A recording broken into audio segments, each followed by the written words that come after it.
Hello friends good morning. Shriyanshi को सकाल उठिला परे ता पापा मैथ रो केतडा क्वेश्चन देइचंदी जोटा कि सी एबे सॉल्व करचे।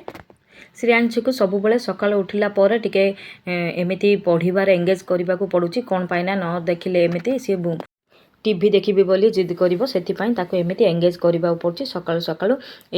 आज गुरुवार से मु सकाल जल्दी उठिकी गाधे पाधे सारिकी मु एठी मो प्रेसर रे आज तरकारी बनै देइछि जेहेतु कि बिना प्याज रसुण तो मोर सब बाले गुरुवार रे आ झील पियाज पकईकि मुझे पलव बनै देइछि सी लंच रे नब केते सकाल जल्दी उठिकी करले मध्य झील रेडी होगी खाई पी के बाहरला भितर से टाइम ही हो जाए से केते जल्दी उठ बा डेरी उठ लेट तो हेबो ही हेबो।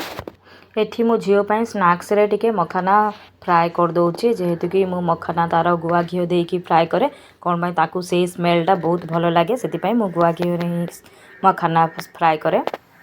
एठी मु ता पाई स्नैक्स बॉक्स रेडी कर दउछि तो स्नैक्स रे मु टिके बिस्किट मध्य दे देइछि आउ एपटे मखाना टिके दे देइछि तापर लंच बॉक्स रे मु ता पाई पलव मध्य रेडी कर सालेनी।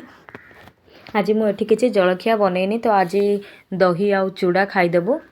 झील को जहाँ किसी दौच दियो किंतु से दही जदि एड थी सी बहुत खुशी हो जाए से सी कहला दही चूड़ा ही खाईदे। जलखिया खाई सारा पर मो झील को गाधे देली तो झील एठी रेडी होगला स्कूल जीवाई। तो एबे आमे माँ झील मिसिकी स्कूल चलिलु। स्कूल रू आसिला पर मुझे हजबैंड को लंच बॉक्स रेडी करदेली।